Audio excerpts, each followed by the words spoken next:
everybody, it's Eric Pappenfuss. It's Friday, so it must be a buy day. And we're here at the home office today because we're talking about the aesthetic movement. That movement in Britain in the 1890s, which can be characterized by the phrase art for art's sake. And I thought of no better place than my home office because we are very influenced by the aesthetic movement, aren't we, Kathy? Yes. You can see the peacock feathers, you can see the tiles, you can see the wallpaper and the portraits and everything else behind us. But this is where I process the books that will be coming in right here for buy day. But today's books are equally impressive, believe me. And they have to do, as I said, with the aesthetic movement. Now, the aesthetic movement was a movement that transcended all categories of art and literature. But let's start with decorative arts for a moment, because I know, Kathy, decorative arts are something that are near and dear to our hearts. And I want to show you two of the monumental classic works that just came in of English decorative arts that really define the aesthetic movement and all of its ideals. Are you ready to see these incredible books?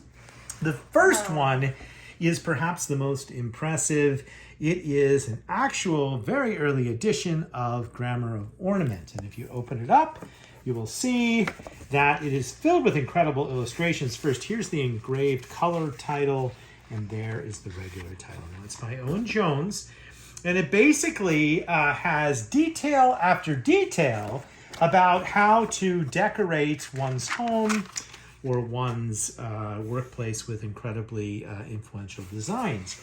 Art for art's sake. No real practical reason, Kathy, other than to be beautiful.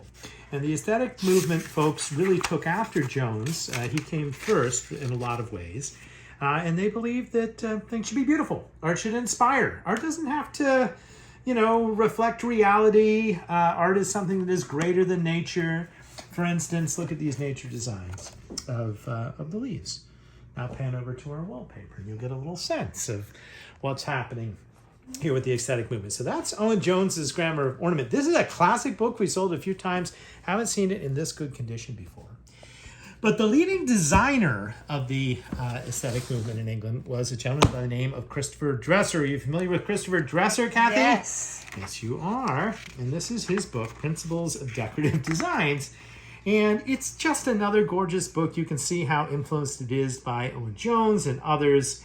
But what I wanted to basically show you was some of his chair designs. Now, we have had aesthetic movement chairs in our house before as well, and they are beautiful, are they not? And fragile. But not the most comfortable. Let's just put it that way. I don't know if you want to sit on the slat. I mean, you're practically breaking the chair every time you're sitting on it.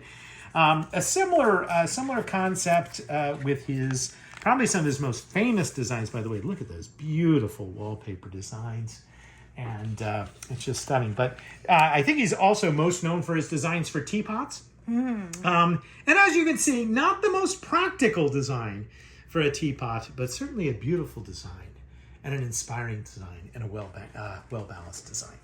All right, that was how the aesthetic movement sort of made its way into decorative arts in the period, but it also was a sort of foundation of English literature, and it came to be associated with a journal that was published in England in the 1890s called the Yellow Book.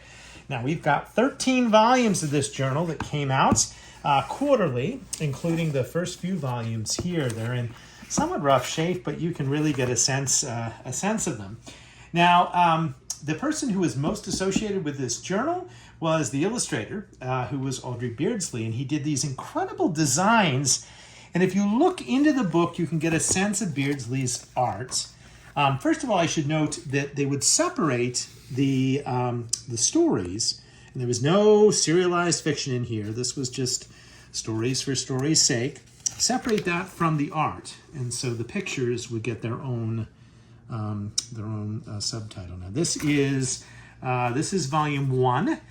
So to give you an example of the types of articles that were being published, Max Beerbohm made a name for himself with defense of cosmetics. Nay, but it is useless to protest. And Beardsley did, among other artistic renderings and designs for plates. Very much characteristic Beardsley style. Let me show you a little bit more of Beardsley's style. Now, Beardsley was, he was considered, this was considered at the time to be grotesque, outside the bounds of normal Victorian sentiment with regard to art. But he continued to do it through the Yellow Book, and it was quite scandalous at the time. He even played a little joke on the critics, which is that in this particular volume of the Yellow Book, let's go here to the table of contents. If we go to the beginning, this is volume 3 of the Yellow Book. In the art section, he not only produced the graphics under his own name, but he also produced graphics under pseudonyms, just to see if the critics would equally revile that work. And if you look closely here, this is actually Beardsley in a different style. And that was praised, while the Beardsley style was not. Here is another one that Beardsley did under a different artist's name. And it was equally praised by critics, but you can also see a little sense of the grotesque, a little bit of outside the social norms of what was being published. Now, do you know why it was called the Yellow Book, Kathy? Yeah, why? It was called the Yellow Book because at the time in France, especially if it was sort of illicit literature of maybe a sexualized nature, it was published in yellow wrappers. Right. And there was a very famous book. I actually have an English printing of it here that was actually published. It translates into Against the Grain. And Oscar Wilde, in his novel Portrait of Dorian Gray, basically says it was the strangest book that he'd ever read, and it influences the title character and the title character's adventures. Now, this is from the 20s in America, and they are now, this is after Oscar Wilde has been convicted, and it is certainly after the aesthetic movement, but they're now using Oscar Wilde and his connections to help sell this book. So another time of sort of decadence and in the cultures in the 1920s. But that's how it got the name The Yellow Book. Oscar Wilde also popularized it in his plays. So in The Ideal Husband, what does the lead character say? Ideal character says, "I never read blue books, I prefer yellow books." And it was said that when Oscar Wilde was arrested, which happens very soon after just the first several issues of the Yellow Book have come out, that he was carrying the Yellow Book at the time, and that he even carried the Yellow Book into the courts during the scenes of his trial. Tragedy, after Wilde was arrested, Beardsley was fired from his job at the Yellow Book because he was too closely associated with Wilde. And so the Yellow Book loses these just remarkable Beardsley covers and becomes something a little bit more conservative. One last book. We're going to end with a favorite aesthetic movement designer of ours, and that is John Moore Smith, who is famous for his tile designs. And if you look around the room, if you pan over to that part of the room, you'll see some John Moore Smith tiles. If you look over here, you'll see some John Moore Smith tiles. And if you open up this book, which was his attempt to take the Owen Jones and Christopher Dresser's, he studied with Christopher Dresser's ideas of decoration and put them into the 1880s and 1890s. If you open up this book, you'll see a combination of his designs and his tiles. And these tiles really were arts for art's sake in the sense that they were purely decorative. They were for fireplace surrounds. They didn't serve much more of a purpose than that, but they were beautiful. This is a design illustrating Thompson's The Seasons, but this is John Moore Smith tile design. We've got a few tiles for sale on our eBay store, so you can check them out as well. And we'll be putting up this incredible whole series of the Yellow Book very soon. All right, we're going to end with a funny book.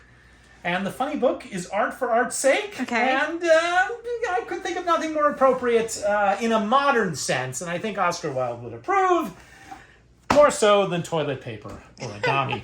Because can you get any more unnecessary than that? I don't think you can. First of all, we've got the swimming swan. Can you imagine? The swimming swan. I don't even know if you'd want to touch that. They have other designs such as the candlestick. I can't even imagine that. And if you're going through it all, you can even imagine the tropical fish. So toilet paper origami, today's version. perhaps of the peacock feathers and all the illustrations of the aesthetic movement of the 1890s. Well, thanks for watching. I hope you learned something, and I hope you'll watch next week and every week, Fridays at noon, for more adventures in the world of books.